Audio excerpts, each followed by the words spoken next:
Good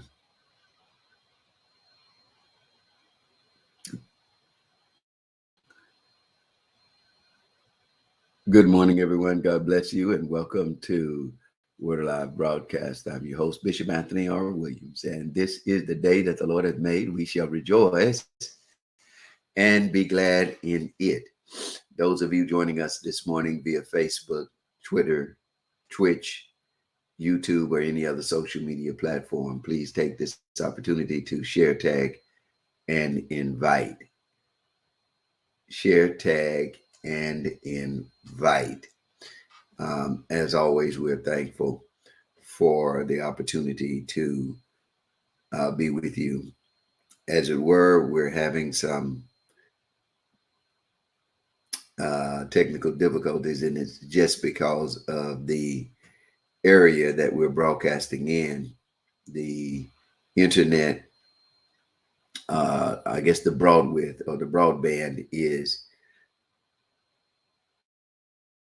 not large enough to carry the amount of broadcasts that are going on at this time. And so we end up with just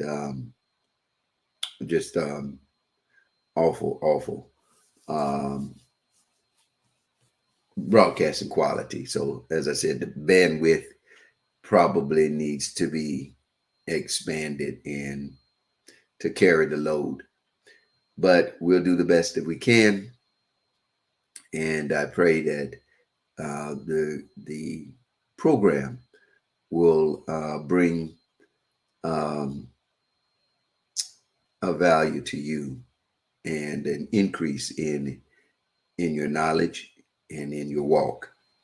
So thank you again for being a part. Thank you again for your perseverance as we go through this poor quality of a video. But amen. God be praised. You're able to hear and you're able to see. So blessings to each and every one of you. And again, thank you for being with us on this morning. We're going to pick up where we left off on yesterday as we were dealing with God's law of reciprocity. And I was also sharing with you in dealing with this law of reciprocity that one has to make certain that you don't just sow your seed and forget about it. I want to repeat that you don't just sow your seed and forget about it. Amen. Now, as it relates to anything in life, as I was sharing with you, one of the foundational principles of understanding God's law of reciprocity is that there is still that part that you play in the activation of this law as a benefit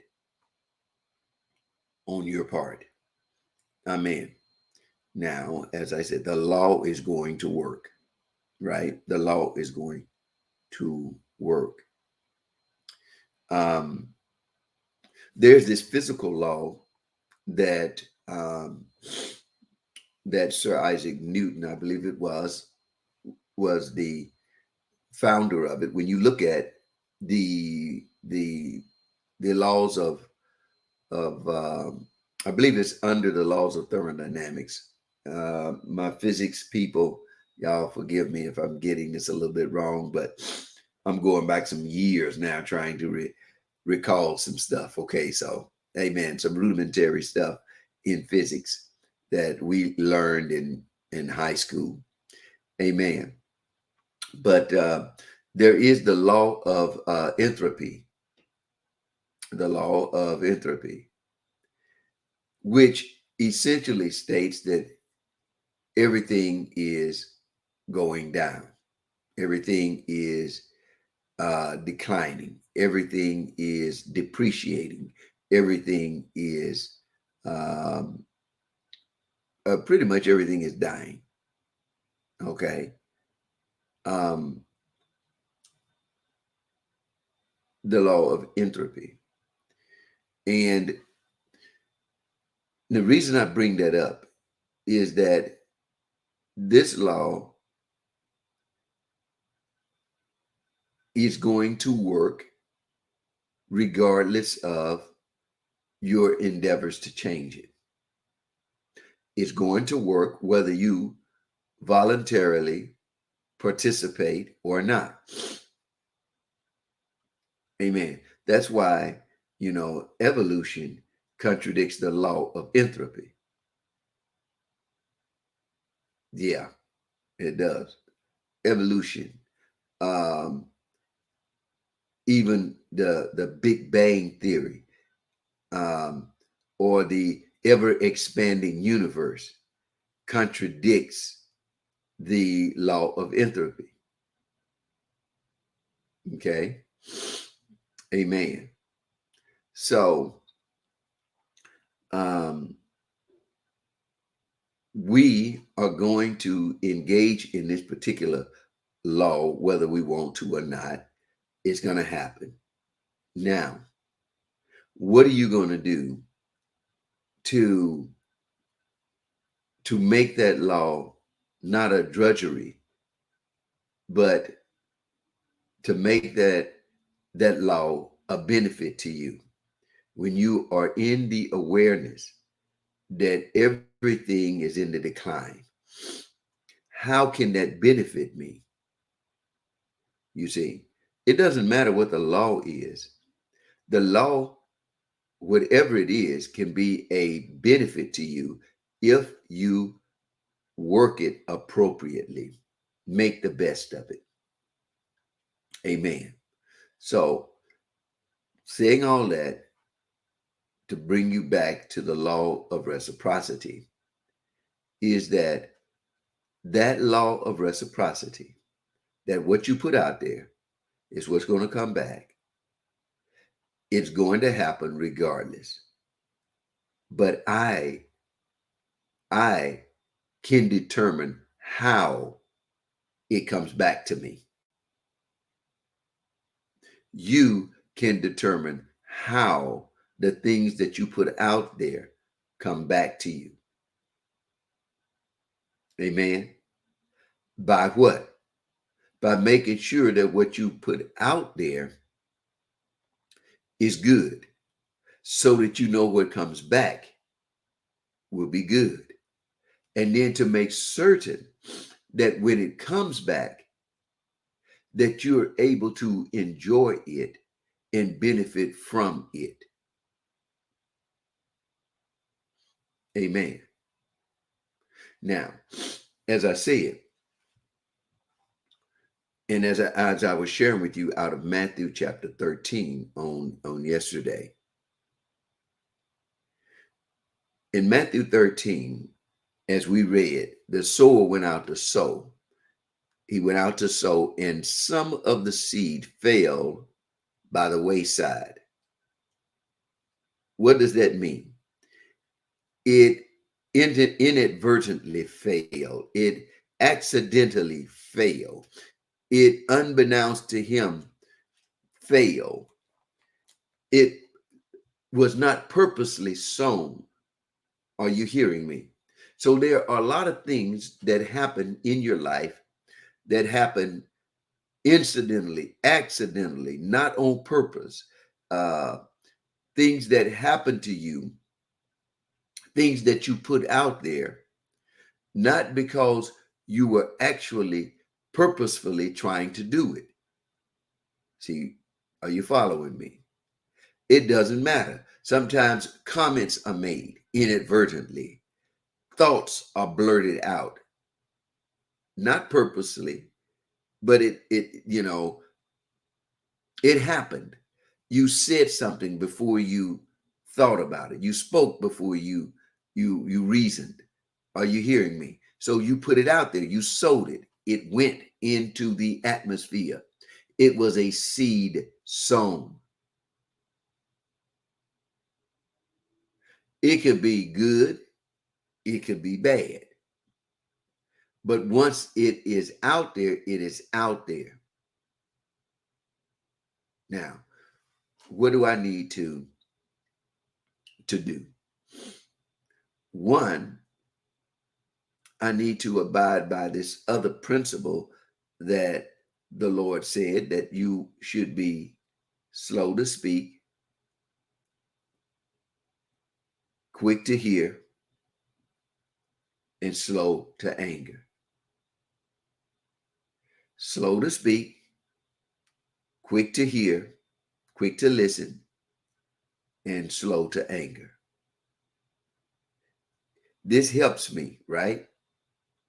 This helps me. It helps me when it comes to the things that will be uttered out of my mouth, right? And then having the awareness that death and life, as it says in Proverbs, I believe 18, that death and life are in the power of the tongue, of the spoken word. So understanding these things can help me to be more attuned with what I'm releasing into the atmosphere. Are you hearing me?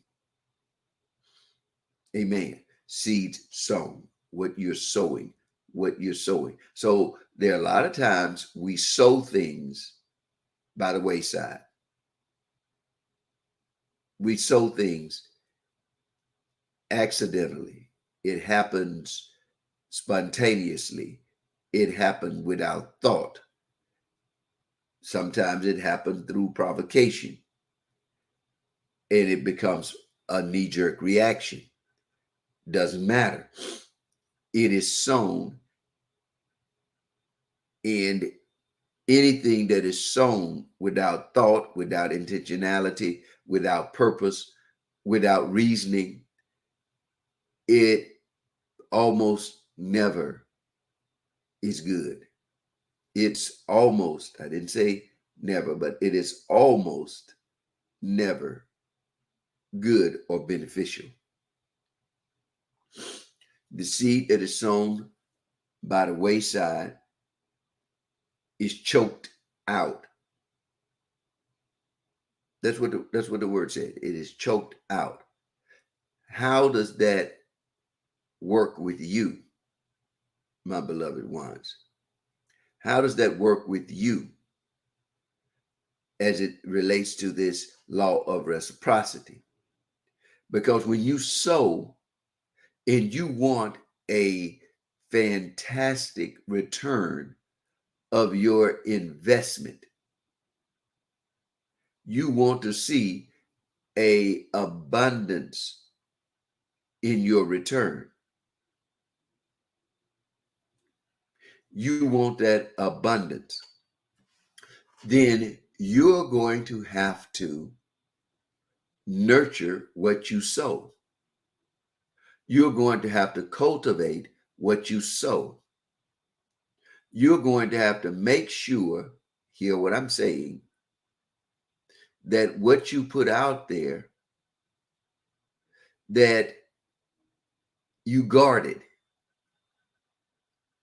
you watch over it,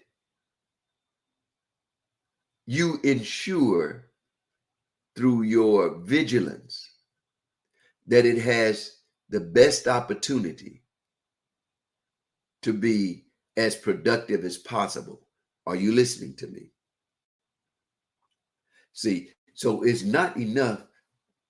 Okay, think about this here.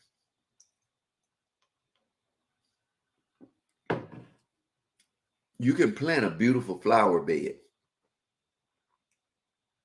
You can plant and have this beautiful flower bed. But if you do not attend to it, if you do not make sure that you weed it, in other words, extract the weeds from the midst of your beautiful flowers, your orchids or your tulips or whatever it is, your carnations, whatever flower it is that you might be growing. You have to make certain that you extract, you remove the weed, because if you don't, they will choke out your flowers.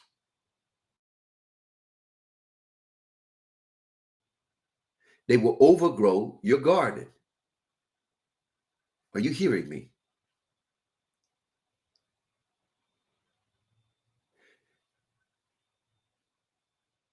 The seed that you sow will come up,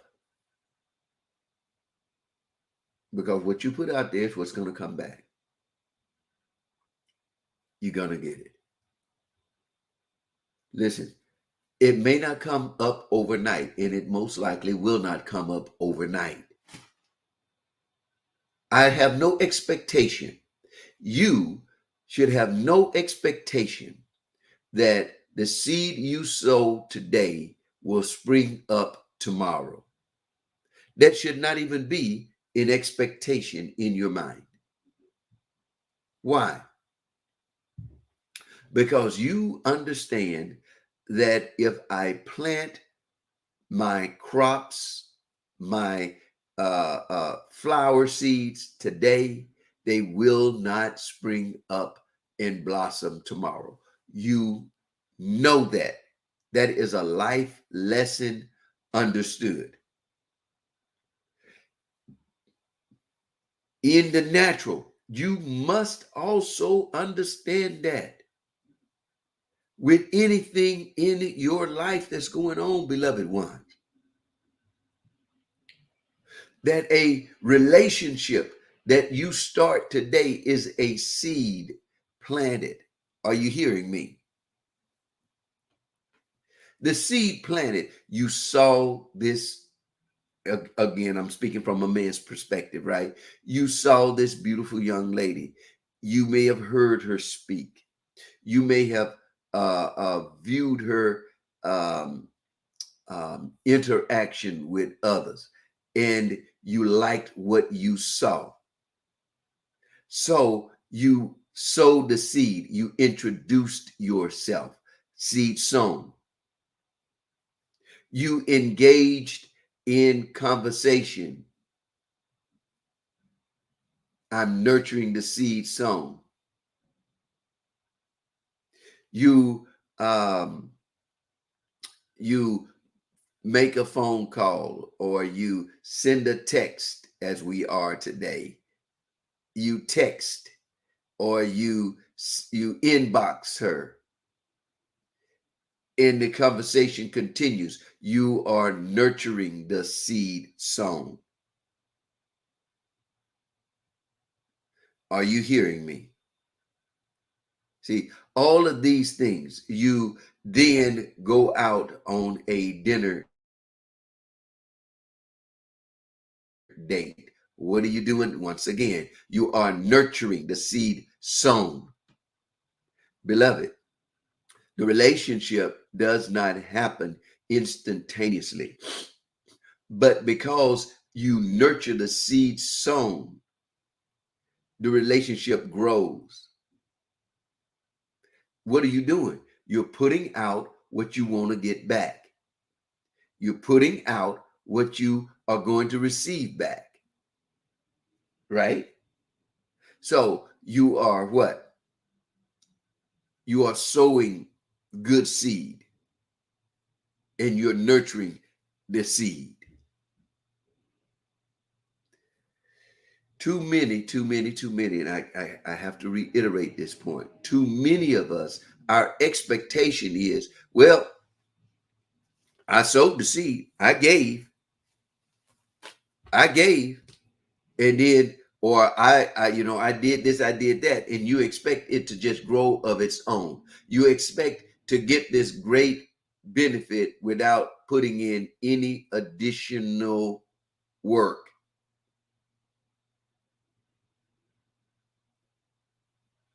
It's not how it works. If you want more, you've got to do more. If you want more, you're going to have to do more.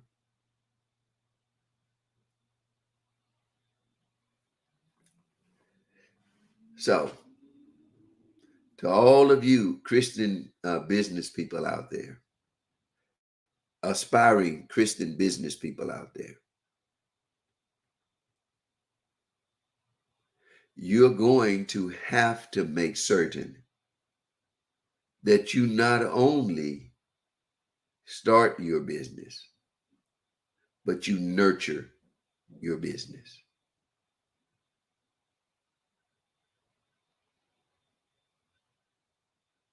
Amen. So, what are you doing on a daily basis to nurture your business and to ensure that it grows, that it develops, that it produces? What are you doing on a daily basis? What are you doing consistently and diligently to ensure the full development and the full productivity of your business?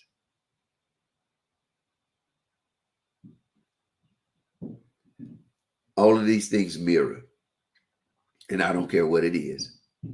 If you're a Christian and you saying you want to be strong in the Lord, what are you doing to ensure your spiritual development and your growth? What are you doing on a daily basis that will create growth, that will create a stronger relationship with the Lord? What are you doing on a daily basis toward that?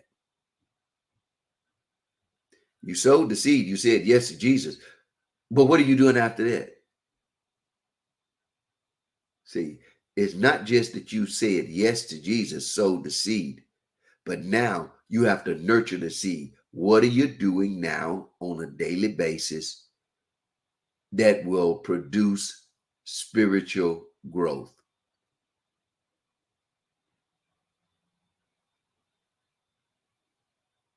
Wow.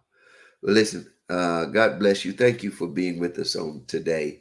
Tomorrow, remember, tomorrow we will be doing our Q&A, and so we look forward to having you with us on tomorrow. If you don't know Jesus, ask him into your life. Ask him to forgive you of your sin, and he will. You've been watching the Word Alive broadcast. I'm your host, Bishop Anthony R. Williams, saying to each and every one of you, go with God, and God will certainly go with you, my beloved. Have a great day. Bye-bye.